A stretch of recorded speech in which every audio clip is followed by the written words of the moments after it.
Tired of dealing with annoying flies, fruit flies, and gnats in your home? The Zevo Flying Insect Trap is your ultimate solution. Don't wait. Check out the link in the video description now to get your Zevo Flying Insect Trap on Amazon and enjoy a bug-free home today. Antiques Roadshow expert Mark Allam had quite the fright during Sunday's episode when he accidentally sliced his finger examining a guest's penknife.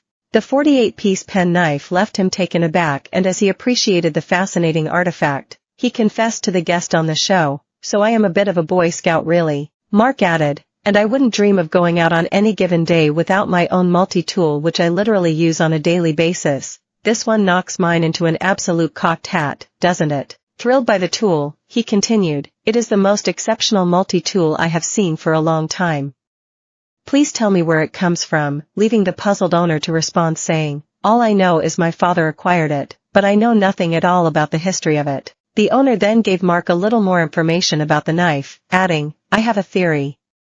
I think it may have been some salesman tool when he went round the local, asking if they wanted pen knives made, and these were the options they could have made into a penknife." Prompted to share his opinion about what the penknife is used for, Mark disclosed, "You're not a million miles off the mark, to be honest with you, because this is not something that is really made to be used in the sense that my multi-tool is made to be used. This is really a force of the cutler's art, and it is an exhibition piece.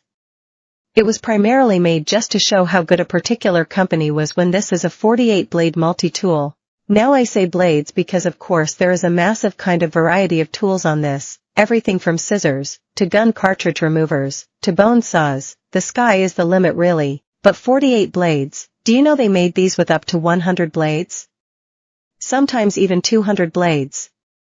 I studied it very carefully, and I did manage to find a maker's mark on it, and it says Godson, Sheffield." Mark then revealed that the knife could fetch a staggering £2,000 to £3,000 at auction, leaving the guest utterly stunned. He wrapped up his appraisal and thanked the guest for bringing the item onto the show.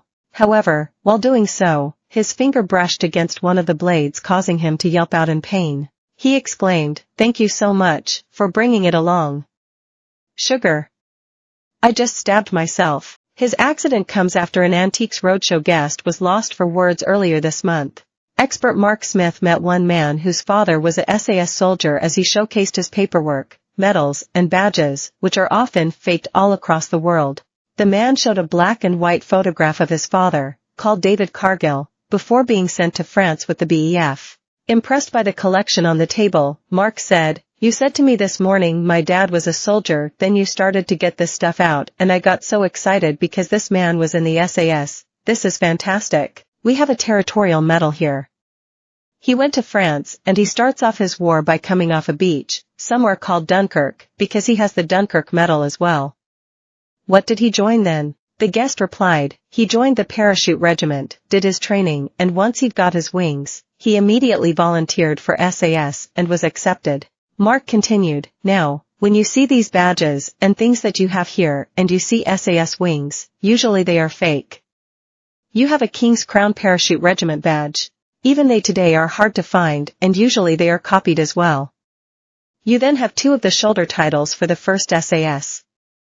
Now, I'm not certain that I've ever seen those before, in the flesh, to actually touch them, but there they are." Mark was particularly impressed at the beret that belonged to the guest's father, as it obtained genuine details, including the little badge that he said was often faked all across the world. Mark added, "These things just don't come on the market, so to actually be able to stand here and touch the real thing, it's fantastic." Putting a value on the items, the BBC star said the medals alone were worth around £200, with the full collection worth close to £8,000. The guest was stunned by the valuation and said to Mark, "My father would be very surprised."